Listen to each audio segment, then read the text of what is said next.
Thanks. Okay, so what I'm going to be talking about today is the coercion of traffic workers. Why coercion? Well, coercion, it has psychological relevance, it has sociological relevance, and for my purposes, and for the purposes of many legal advocates that are working in the area of human trafficking, it has a lot of legal and normative significance. Coercion, the word coercion has a legal definition, and as a result, it has legal significance. And in the realm of trafficking, whether or not a worker is determined to be coerced under the trafficking law will confer benefits, will confer protection and benefits. Protection and benefits in the form of immigration relief, as well as a right to sue traffickers for monetary compensation. Additionally, potential criminal penalties against traffickers who are found to have coerced their victims. Coercion, so coercion has legal significance. It has also developed controversially. So under 13th Amendment, where the notion of coercion was first put forth as having legal significance, it stemmed from a history of very different meanings of what we perceive to be coercion today. So was this? Okay. I don't think it's interactive. Oh, it's not. This is a PDF.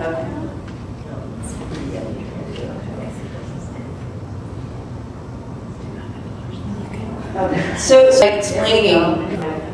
Okay, great. So let's move it to the right. Why advocates are interested in the issue of coercion. So legally, the definition of coercion has been somewhat ambiguous. And when the Trafficking Victims Protection Act was passed, which is the main federal legislation passed in 2000 to increase criminal penalties against traffickers, as well as confer these benefits to trafficking victims that I referred to earlier, it actually codified the term coercion as being sufficient to find a legal violation of involuntary servitude or trafficking. Now, so that's why the definition of coercion is so relevant. Advocates have come to this issue desiring to interpret the term coercion as broadly as possible to protect the widest range of immigrant workers who find themselves in exploited working conditions.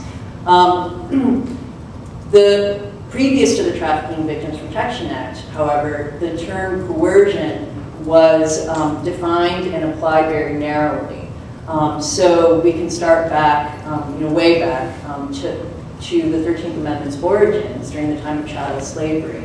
Coercion was thought to encompass physical coercion. So a threat, either direct physical force or threatened physical force, was defined as coercion. So, we can think of the hypothetical of a slave in the position of chattel slavery. If you do not submit to these working conditions, then I will beat you. That's the classic example. So clearly, to all of us, that's clearly coercive, right? It involves a threat of physical force. Following the abolishment of slavery, we encountered in U.S. history debt peonage. So debt peonage then also involved workers who were not free because if they failed to work, then they could be subject to criminal penalty. Okay, so they were held under their employer to work to pay off the debt, right? And if they failed to work, then criminal laws would actually employers would actually be able to criminally prosecute these workers for failing to fulfill their debt. That was also considered legally coercive and was actually called legal coercion. A worker who failed to work a worker who was forced to work by threat of criminal penalty then could be found a victim of involuntary servitude because they were legally coerced to work. So as of chattel slavery and debt peonage, we had two legal definitions of coercion sufficient to find involuntary servitude: physical coercion and legal coercion. Okay, so then if we move up to the 20th century, the cases became much more complex. The Department of Justice began litigating and prosecuting cases that involved neither physical coercion nor legal coercion, but what we have colloquially come to term as psychological coercion. So it wasn't threats of direct physical harm or threats of criminal punishment for failure to work that actually forced some workers. It was other kinds of threats. So for example, a 1947 case involving a domestic worker who was found to be in voluntary servitude was coerced because her employer threatened to commit her to a mental institution by saying that she wasn't intelligent enough to deal with life outside of the home, and therefore she had to comply with the exploitive working conditions. The court in that case determined that that domestic worker was indeed a victim of involuntary servitude, that's U.S. v. Ingalls, even though she had not experienced a threat of physical force or a threat of legal force as a criminal punishment for failure to work. Post-1947, the more cases like that came up, more domestic worker cases, more cases involving migrant farm workers, and different courts all over the nation, different federal courts, interpreted the idea of coercion differently. Some courts went to the extreme of a narrow interpretation drawn from our history in chattel slavery and debt peonage, therefore defining coercion as involving only threats of physical force or legal force. Other courts wanted to interpret coercion much more broadly, to include non-physical, non-legal force. So then, in 1986, the U.S. Supreme Court finally heard a case to resolve this issue. What is the definition of coercion? The Supreme Court defined it narrowly. They defined it narrowly to constitute only threats of physical force or legal force. Now, the structure of their determination, which is something I've spent a lot of time thinking about and researching, follows this idea of no reasonable alternative. So the Supreme Court decided that coercion could not involve psychological threats because it was far too subjective, far too amorphous to find a criminal violation of involuntary servitude. Only threats that left the worker with no choice, no reasonable alternative, could sufficiently establish a violation of involuntary servitude under the 13th Amendment. Post the Kosminski case, the 1986 Kosminski case, still additional cases came in front of the Department of Justice that involved non-physical, non-legal force. So the Department of Justice basically made a plea to the U.S. Congress, you have to enact additional legislation to broaden the definition of coercion, because what the Supreme Court decided, U.S. v. Kosminski, was far too narrow. Coercion involves psychological threats, non-physical, non-legal threats, and that's what we're seeing today. As a result, that's one of the reasons that the Trafficking Victim Protection Act came to be. Coercion was defined very broadly, but still lacked specific guidelines as to the parameters, as to the scope of its definition. So now, 10 years after the TVPA was originally enacted, there have been relatively few prosecutions and relatively few trafficking survivors that have been identified, despite the very much larger estimates that have been put forward from various data sources. So there have been different opinions as to why that disparity has occurred. Some people say, well, the fact that politically trafficking has been conflated with sex trafficking, and therefore fewer labor trafficking survivors have been identified. I agree with all of those critiques. The critique that I've been setting forth, however, has to do with our conceptual understanding of what coercion means. So one area that I spent a good time researching and also had quite a bit of experience with when I was litigating these cases is that still today, adjudicators are adhering to the no reasonable alternative framework that was identified and solidified by the U.S. v. Kosminski Supreme Court. The persistence of that narrow application I argue is conceptually wrong in the trafficking context, and has also led to a limited number of trafficking survivors being identified and a limited number of prosecutions going forward. So now what we see with some more recent cases, as well as recent amendments to the Trafficking Act, is additional language that fills out what the Trafficking Act really meant by coercion. So the Trafficking Act now, as of 2008, defines it more specifically, and at the same time more broadly, any harm, whether physical or non-physical, including psychological, financial, or reputational harm, sufficiently serious under all the surrounding circumstances to compel a reasonable person of the same background and in the same circumstances to perform or to continue performing labor or services in order to avoid incurring that harm. That is how coercion is now defined under the Trafficking Act. And if we look at actual cases, there have been, though most cases, as I've said, have been narrowly interpreting coercion, there are a couple of judicial opinions that provide us with more substantive efficacy to execute this definition. So there are cases involving a domestic worker, a USB Kalman, where the court goes to great lengths to describe the power differentials that took place in the employment situation to put the worker in involuntary servitude. So there are no direct threats. There is no evidence of direct threats, and that is not what the court spent time analyzing.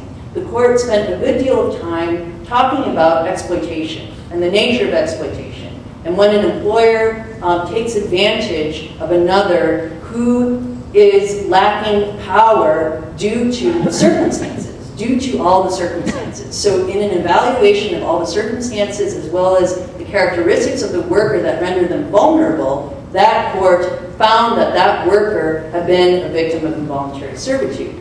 I call this situational coercion.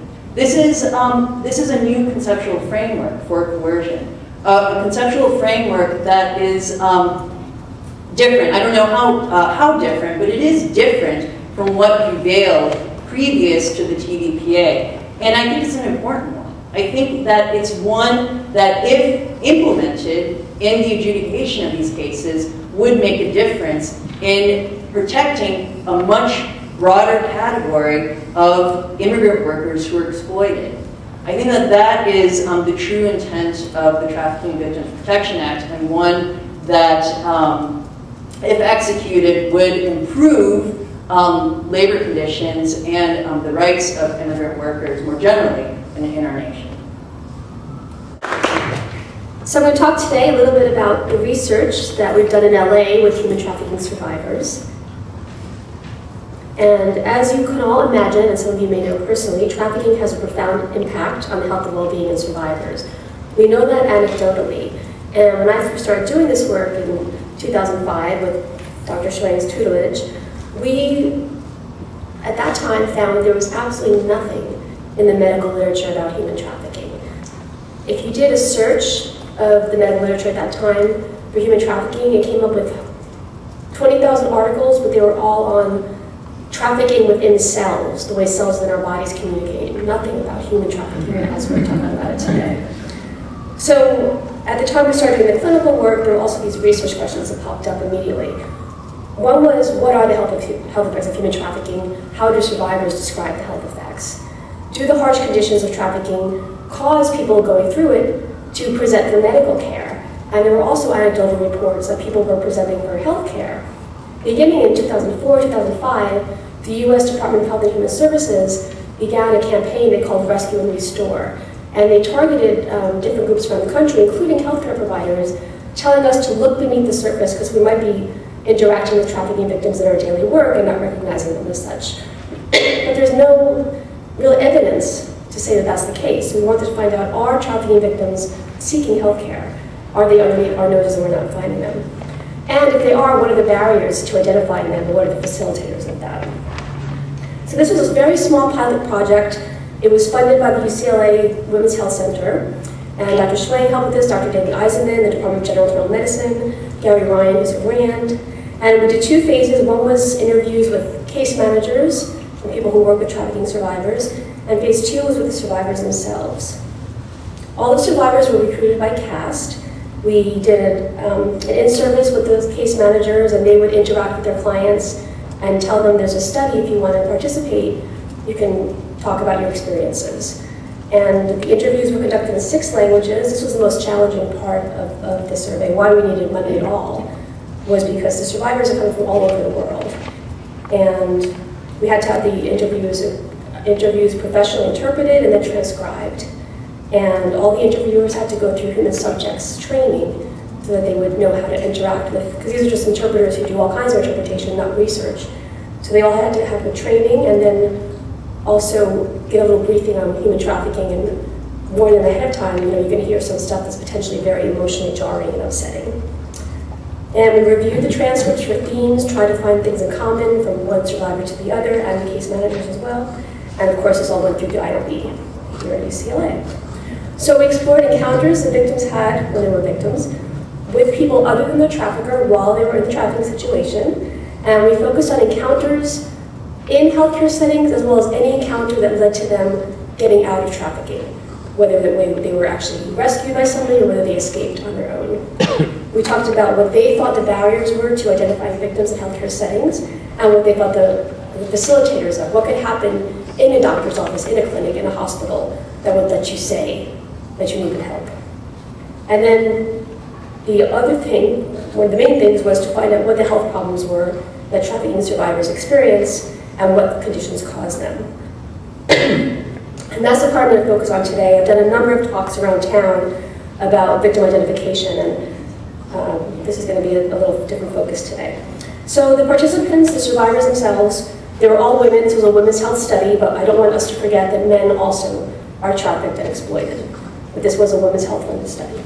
They came from 10 countries, every continent except Australia, North America, South America, Europe, Asia, Africa. They all were trafficked into Los Angeles. They all lived in Los Angeles at the time of the interview. 8 of them were domestic servants. 3 of them were in forced sex work. 1 experienced both forced labor and forced sex.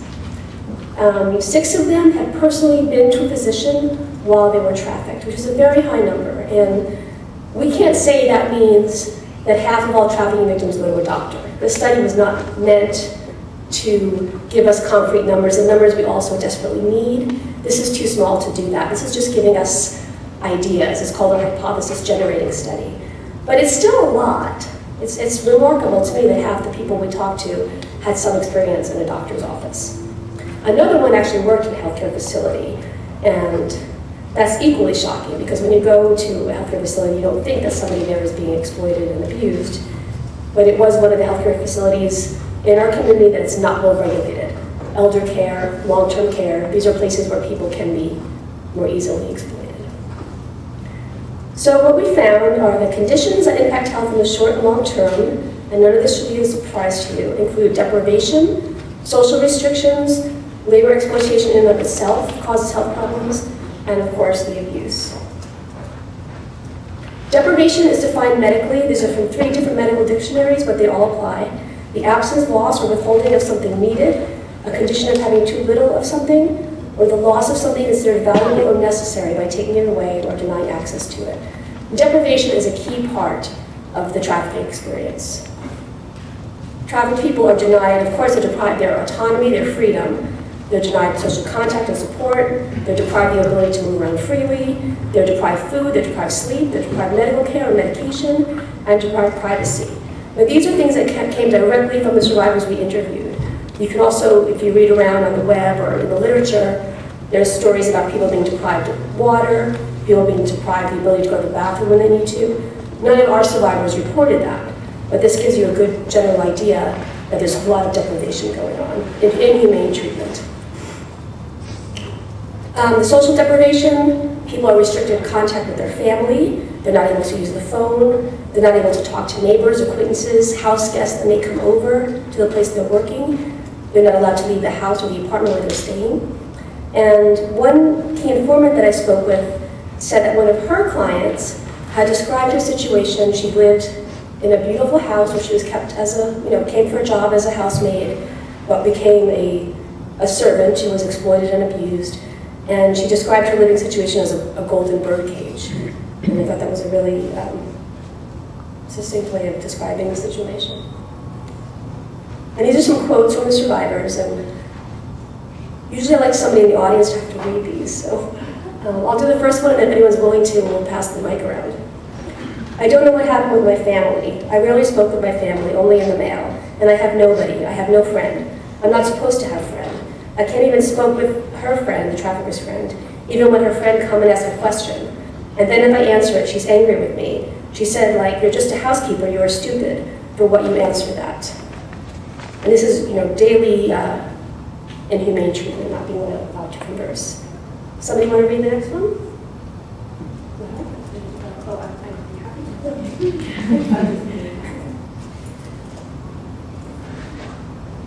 They never let me to go with the children alone, and they used to tell me I should not talk to other people outside. She sees you talking to somebody, she'll shout at you or call you, take you away from where you are. You are not supposed to go out. She'd call up every 2 minutes, so somebody has to be there to answer the phone. After every few minutes, she has to call home. Sometimes, it's the middle of the night, she'll just call and ask about everybody. Where is she? What is she doing? Did you do this? Did you do this? Did you do this? Did you clean here, there, there? Thank you. So even when the traffickers go away, and some of the women in the study reported that the people they were kept in the house of would go away on vacation. And yet they were still being controlled out of fear and also this physical checking on them at all times. And the slide got messed up, but this survivor was from Africa. The names have been changed to protect their identities. And we're also not revealing the countries because it's to protect their identities. Trafficking survivors also reported a lot of deprivation of food. Anybody want to read this one? When I cook, I taste, that's all. I slice the food for the dog, I also ate some. That's what I did, I never sit. And then the dog, I give chicken nuggets. I also ate chicken nuggets, I sliced it and I ate some. So I did not tell them, I ate some of the food for the dog. Another woman, who was from Europe originally, said, she said I can eat whatever I want, but whatever is already open. I was not eating anything because everything was closed, the sausages and everything, and she just left in the morning. I was eating only the nuts, different nuts, because they were open. The children were eating that. Within a week, I lost weight, about 7 kilos. The final one on deprivation of food. Sometimes the food finished, and she, the trafficker, would not buy soon. I remember the girl who was responsible for the kitchen told her, we don't have food. And she took us like more than 2 weeks for her to buy us some food for us. So sometimes you can stay without food for some time. Sometimes we would go all day without eating. I drink tea, because most of the time she never buy even bread for us. Like when it's almost expired, that's when they bring the bread to us, when they buy new bread. And it's hard, you can drink maybe with tea. Or sometimes we would just buy, I don't know how you call it, instant, they're like pasta, noodles, yeah. Sometimes we can buy a lot of that, just that. So it's noodles almost every single day. So given these conditions, it's not surprising that when we meet these patients, they're often anemic. They're not getting the proper nutrition, the proper iron for their blood count. And with a weakened immune system from poor nutrition, they're also more vulnerable to infections. We also heard stories of people being deprived of medical care. So even though half the women in the study had been to a doctor, the other ones reported conditions where they should have been brought to a doctor and weren't, including one woman who had multiple wounds from different beatings where you think she could have easily wound up in an emergency room, but never did. This woman from South America said, the lady, after I kept telling her it hurts, and then 3 months later I kept telling her it's hurting, please take me to a doctor. And I continued complaining with her, like it hurts, my upset stomach, and then then she said, here, take this Tylenol. I took the Tylenol, but it didn't do anything for me. Another woman from Asia said, after around 5 years I was there, I had trouble with my teeth, and I asked her I need to go to the dentist. She never took me to the dentist. For months and months and months, I'm in pain with my teeth. She never did bring me to the dentist. What also surprised me with these interviews, maybe you'll notice, is how often the trafficker is a she. And this is a women's studies group. I expected more of women. I didn't realize that so many of the people involved in trafficking are actually female themselves. Labor exploitation, we've talked a lot about that today, and I think this is all stuff that's already known to you, but different things that were described by our study participants were that they came here for work that was indifferent than what they were told they were coming for. This is a basic thing in human trafficking. For example, one woman said she was coming for a hostess job, and wound up she had to be a prostitute. And Another one thought she was going to be a nanny. Actually, several of them thought they were looking for nanny jobs, but they were basically kept as servants in the house. Or other people said they were working for no pay or less pay than they were told they were going to get. Debt bondage, everything they did was added to their debt. Debts they didn't know about, the price of being bought here was added to their debt. Every cent they were paid was then taken away from them to go to their debt. The hours they work are extraordinary. The conditions are sometimes dangerous.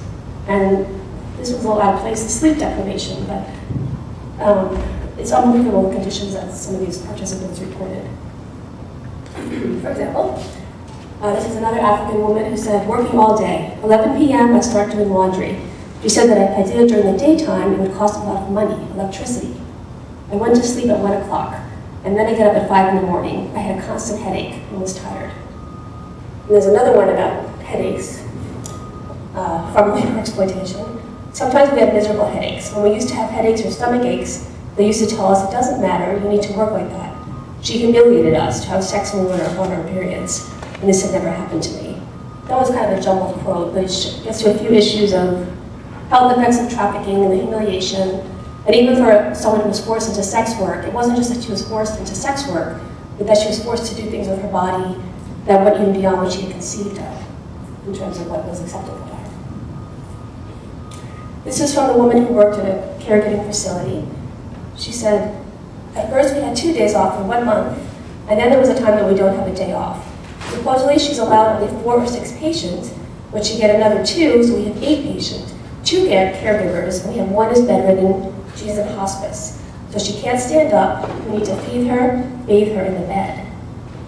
I was thinking that I'm going to start at $800 a month. When I came here, she told us the salary is only $600 a month. And then she said that every week we have a day off, so I thought that every week I could have a day off. And she said, I owe her $12,000 for the processing papers, everything, and then she said, I'll give you $300 every month, that's $300 for the money that you owe me. So the work conditions, 2 people taking care of 8 elderly people in a home, some of them would need a full-time caregiver in and of themselves, and then not being paid on top of it. So the abuse that people experience in trafficking, we've talked about this today as well. There's physical abuse, it consists of hitting, stopping, kicking, beating. The psychological and emotional abuse, which includes the coercion that Kathleen has talked about so eloquently. The psychological abuse is really, really powerful. It's often underappreciated. I think the general lay community doesn't understand. People can understand that when someone's being beaten or raped or locked inside a house, of course they can't get away, of course this is horrible.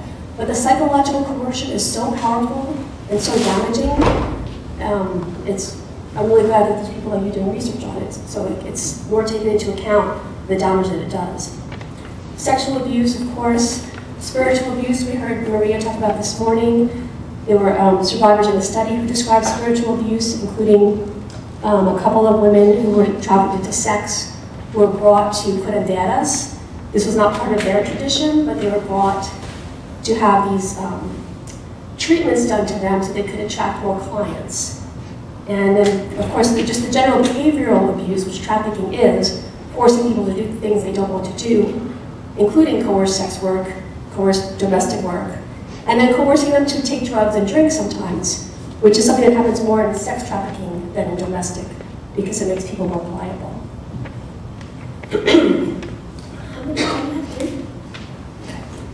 There's a few quotes on abuse, these are a little more disturbing. One time I just couldn't resist. One time she hit me, she slapped me. I will do with you as I please, she told me. And the next day she left, and that day I wanted to die. Mental health effects, very profound, very long-lasting. We hear about a lot of suicidal ideation, both while they're in the trafficking situation, and unfortunately when they get out. It doesn't go away. The feelings of pain, of self-hatred, of wanting to die, they often persist for months or even years after trafficking. She pulled my hair and snaked my head. You're ignorant, you're dumb, you don't have a brain, you're evil. You know, in the province, you're respected as a teacher. This was someone who's a teacher in her home country, came here and was treated horribly. They were very nice, you know? Then here I was just spanked and my hair was pulled. I even cut my hair by myself so there's nothing to hold, because she will pull my hair. I cut it short, short, short, so she will not hold it. And hair pulling actually causes damage to the scalp. It's not a small thing. Okay, I'm gonna jump to those challenges. So conducting research with trafficking survivors is difficult. Most of the victims are hidden, so we can't get the data we really need, which is how much of this is going on, how much labor exploitation is there in LA, in California, in the US in general, internationally. But then when we're working with people who have come out of this situation, they're trying very hard to function, to struggle to rebuild their lives, and participating in a research study and recounting their story isn't something that appeals to everybody. So that limits the number of people that we can even talk to about their situation. There's a lot of stigma that would happen to them. As was mentioned earlier, people don't even want to tell their families and friends about what they went through, so they tell a stranger. I mean, I think I had an advantage because I wasn't a stranger, but that's another challenge for most researchers. The investigator must avoid re-traumatizing people. That's a key thing. There was a lot of crying going on during this study. So you have to be prepared for mental health reactions, emotional breakdowns, things like that. Language barriers are difficult. They can be overcome, but it takes money. And like all these other services, we need more money to do our research, to provide services, and to learn more about this issue. But let me begin by offering a theoretical overview. Anti-trafficking organizations in the United States and globally have been at the fore of producing outreach, campaign, and training materials which focus on the stories of individual trafficked persons. Developed first as a technique to educate government officials, service providers, and consumers about the violence to which trafficked persons have been subjected, such tactics have evolved and led to the transnational circulation of trafficked persons' stories which draw attention to the suffering they have endured as a result of their trafficking situation. Whether featured in NGO campaigns, government reports, the media, and indeed some scholarly works, the promotion of trafficked persons' stories has become a commonplace fixture, and I would argue a canonical feature of the trafficking studies genre. But far from benign, these stories serve moral as well as financial and pedagogical ends. Scholars have noted that representations in anti-trafficking campaigns have often been important in illustrating how trafficked persons are depicted in highly symbolic and stereotypical ways, positing that such representations at times impose further violence upon trafficked persons and potentially trafficked persons by positioning them as passive objects outside of the bounds of history and devoid of agency. And let me just say very clearly here that the representations matter, I think, very explicitly in what Kathleen is talking about. So when we have media images of the kinds of suffering that individual trafficked persons endure, it sets the stage for what juries or what other law enforcement agents tend to look for. To give one very pithy example, when I was interviewing a Los Angeles Police Department officer, he said, if we don't see victims chained to beds, then we're likely not going to pursue the case. Now, I think this is an outlier comment, but it nevertheless signals that how we represent suffering has very cogent implications for the kinds of cases that are identified. For her part, Aradu explores the ways in which underlying ideologies influence how trafficked persons are represented in anti-trafficking campaigns, and the key role that representations play in framing the issue more generally. For Aradu, focusing on individual stories and lived experiences of trafficked victims does more than garner public attention or bolster donor fundraising, notable trends in and of themselves, but rather these carefully constructed individual stories of suffering function as a placeholder, a narrative device of sorts that at times diverts attention away from the lines of inquiry that focus on the structural factors that contribute to the phenomena to begin with. Such campaigns thus often do not question what kinds of migrants, prostitutes, or criminals, but rather that they are suffering human beings. And positioned as suffering human beings, these stories provoke concerned individuals, governments, and consumers to intervene and to take action on trafficked persons' behalf. Yet, questions abound regarding the effects that these forms of representational strategies pose to potentially trafficked persons whose stories do not match widely circulated victim profiles. Additionally, at stake is the extent to which such explicit focus on trafficked persons' physical and psychological suffering takes attention away from other forms of suffering, notably economic suffering, racial suffering, gender suffering. For if anti-trafficking campaigns are spaces in which trafficked persons are positioned as victims, marketed by and for their individual suffering, then I would argue that such tactics have consequences for anti-trafficking identification and protection practices, particularly in foreclosing opportunities and delimiting visual and rhetorical representations that promote the identification of trafficked persons whose situations do not align with stock victim profiles. And let me state very plainly here that the issue is not that is not at the fore of my interest is whether trafficked persons suffer. That they suffer profound and extreme physical, emotional, psychic, and economic suffering is not in question. But what is in question is what we want to do with this kind of suffering. How do we peddle such stories of suffering? What do we hope to achieve by doing so? And furthermore, what is lost or gained when individual stories of suffering and physical violence are represented more readily than stories highlighting the economic, racial, and gender suffering that many trafficked persons endure both before and after their trafficking situation. So these are some of the questions and representational tactics that I thought about as I was gathering these interview materials, and I had trafficked persons speaking back very directly, not only to some of the challenges they've experienced personally as a result of their trafficking situations, but also in interfacing with professionals.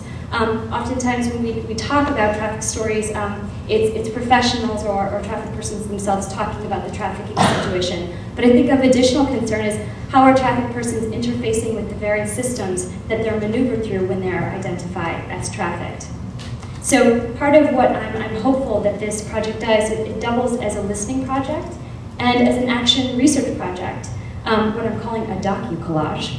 And the piece features actors. I've chosen actors to reenact transcribed interview material that I gathered with trafficked persons, social workers, advocates, and police officers in the US. So my research is on the Netherlands and the US, but this piece focuses exclusively on the US. And let me just say one additional motivation. I think that we are thinking anew about research directions in the fields of law and the fields of medicine, psychology, psychiatry are vastly important. But I also want to promote what Gayatri Spivak talks about as an aesthetic education. That while promoting tougher laws to fight trafficking as a crime is a great thing, while promoting more services are great things, I think that because of the valence that anti-trafficking visual rhetoric has in shaping how we understand the issue, we also need to expand our own aesthetic educations. And this film is my very humble attempt at seeing what this kind of regrafted aesthetic education and representation might include. So with that, let me... I know you want me to tell my story. You want me to tell how I was trafficked. You hear stories from back home about people coming to America. They say it really seems a nice thing, but when you get here, everything is different than what they said. I first came to this country through the help of a friend who promised to help me. Unfortunately, that was not the case. My name is Wendy. My name is Yasmin. I'm Serena, and I'm a social worker. I work for an NGO. I work at a shelter for trafficked women. It's a non-governmental organization that advocates on behalf of the victims of human trafficking. I'm a vice detective in Southern California, meaning that my job focuses primarily on narcotics and prostitution. I work advice on the streets, and my personal opinion is that prostitution is never voluntary. A cop sees a 16-year-old prostituting on the street, and the law says, by definition, under the Trafficking Victims Protection Act, that she is a victim of trafficking. Some of these victims, they know they're coming here to prostitute, but not to the degree. So the cop arrests her. We arrest these girls, we put them in jail, And he arrests her so that we can help her. and we're the best friends they have. We don't take advantage of them. We don't force them to sell their bodies for money. We don't beat them. We actually try to find assistance for them. If I'm a 16-year-old and you're arresting me, I don't think that you're trying to help me. The very hardest thing for me was having to go to court. They always want all of the details about how I was forced to come here and wanted juries are really moved by the testimonies of some of these victims. But I don't want to talk about it. These are young girls, young women, who have been held against their will for 2 years, beaten, raped by their trafficker, forced to have sex with all these men. How could they possibly sit there and tell their story? I have seen women that have come out of sex trafficking that have panic attacks when in a room with 5 or more people. I can't sleep well anymore. My case manager says it's because of all the life changes. I have seen other women have panic attacks because of the cultural manipulation of the trafficker into believing that you are utterly worthless and you have brought this entire situation upon yourself. Even though I know, and I have been told over and over that it is not my fault, I still blame myself and feel ashamed that I did not know better. From the perspective of law enforcement, we can't care for the victims. Not that we don't care, we can't. We don't have the resources. The social worker tried to help us, but they don't always know what to do. We can talk, we can comfort, but we can't deliver anything other than that. So you have to have the service provider there, and you have to have the federal there too, because they have the expertise. There's ignorance everywhere with the government, with the police. It's easier for people to understand sex trafficking. People talk about different forms of trafficking, but labor trafficking is really not being studied. When it comes to the whole forced labor issue, it's harder because we're consumers. California has a huge illegal alien population, so we're seeing a lot of labor trafficking. From the very onset, everybody agreed that the vast majority of cases we were probably going to be coming across would be cases involving sex. I was forced to work in the trafficker's house for 2 years and look after their children. We're constantly looking for that big factory where we're going to find, 20 people from Thailand, but as of yet, that hasn't been the case. I think the division within the anti-trafficking movement and the lack of willingness to overcome and set aside some of the differences are a challenge. What's frustrating is the absoluteness that I see on both sides. There's no middle ground, and you have to be all or nothing. What I want to talk about is what people have done for me and how they have helped. You would think that once someone's free of their trafficking situation, that they begin to feel freedom, but that's not yet the case. After we leave the shelter, people like me still need help. They're still very scared. I mean, they don't know if they can trust anyone in the United States. They don't know what's going to happen to them next. People in the USA feel better in thinking that they are helping survivors of trafficking rather than hurting them. Sometimes we are hurt here. I mean, I can't even tell you how many times I've seen these quotes from these senators that are like, today this victim of trafficking went to Disneyland for the first time. It was the best experience of her life. It's like they hurt you in this country and then they want to take you to Disneyland. I try to be honest with clients. I don't want to be put in that position where I'm putting out some sort of false empathy. There is a social worker who told us to talk to her about our feeling. But she didn't have the gift. She is one of the last people I would want to talk to about my problems. When clients come up to me and tell me of their experiences, of their fear and all the dynamics that go along with human trafficking, I tell them, I don't know what you're going through. I don't, but please help me understand so that I can better help you. It's also when they start seeing doctors and professionals to help them deal with the physical and psychological violences that they endured while enslaved. Sometimes I wonder if the traffickers really know what they have done. Because for people who have been in a situation like mine, it feels like we're dying. This is where they start to learn English and where they begin the legal process to gain the immigration status that they're entitled to. People like me need help in getting our green cards, finding safe places to live, money for school. good jobs. This is my cry and my hope for us.